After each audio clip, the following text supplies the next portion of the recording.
क्या है tower of silence? किस तरह होगा रतन टाटा का अंतिम संस्कार? टाटा सन्स के पूर्व चेयरमैन रतन टाटा का बुधवार की देर रात मुंबई में निधन हो गया।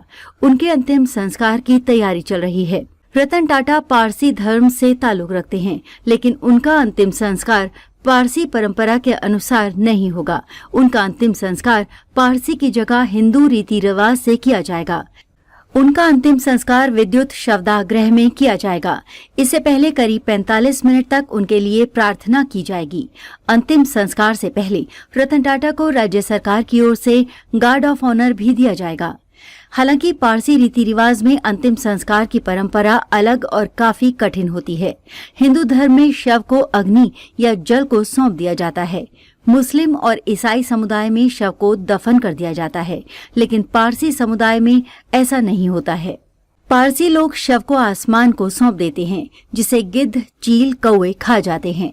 आखिर पारसी संप्रदाय में अंतिम संस्कार कैसे किया जाता है? मौजूदा दौर में इस संप्रदाय को अंतिम संस्कार से जुड़ी कौन सी चुनौतियों का सामना करना पड़ा है? रतन टाटा का अंतिम संस्कार अलग तरीके से क्यों होगा? पारसी आसमान को क्यों सौंप देते हैं शव? हिंदू धर्म में शव को अग्नि या जल को सौंपते हैं, मतलब शव को जलाया या जल में प्रवाहित कर दिया जाता है। कुछ जगहों पर शव को दफन करने की परंपरा भी है। वहीं मुस्लिम व ईसाई धर्म में शव को धरती को सौंप दिया जाता है, मतलब दफन कर दिया जाता है। लेकिन पारसी संप्रदाय में अंतिम संस्कार बिल्कुल अलग होता है। पारसी लोग अग्नि को देवता मानते हैं, इसी तरह जल और धरती को भी पवित्र मानते हैं, जबकि शव को अपवित्र माना जाता है। पारसी समुदाय का मानना है कि शव को जलाने, प्रवाहित करने या दफन करने से अग्नि, जल या धरती अपवित्र हो जाती है। ऐसा करने से ईश्वर की संरचना प्रदूषित होती है। इसलिए पारसी समुदाय में शव को आसमान को सौंप दिया जाता है। इसके लिए एक खास स्थान का चयन किया गया है। फिर शव का क्या होता है? क्या है टावर ऑफ साइलेंस? अब आप सोच रहे होंगे कि आखिर पारसी लोग कैसे शव को आसमान को सौंपते हैं।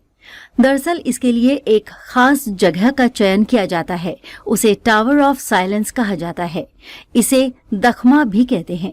ये एक बड़ा सा गोलाकार कढ़ाई नुमा कूप होता है, जिसमें शव को सूरज की रोशनी में पारसी लोग ले जाकर छोड़ देते हैं, जिसे बाद में गिद्ध, चील, कौवे खा जाते हैं। दुनिया भर में पारसी समुदाय से जुड़े लोगों की आबादी करीब 1.5 लाख है। इनमें से ज्यादातर मुंबई में रहते हैं। यही कारण है कि मुंबई के बाहरी इलाके में टावर ऑफ साइलेंस बनाया गया है। अब क्यों पारसी समुदाय ने बदली परंपरा? दरअसल दखमा में रखे शव को ज्यादातर गिद्ध ही खाते हैं। पिछले कुछ सालों में गिद्धों की संख्या तेजी से घट रही है। अब ज्यादा गिद्ध नहीं दिखते हैं। पारसी समुदाय के लिए यही चिंता का सबब है। अब पारसी लोगों को इस पद्धति से अंतिम संस्कार करने में दिक्कत आ रही है, क्योंकि शव को खाने के लिए गिद्ध नहीं पहुंचते तो ये सड़ जाता है।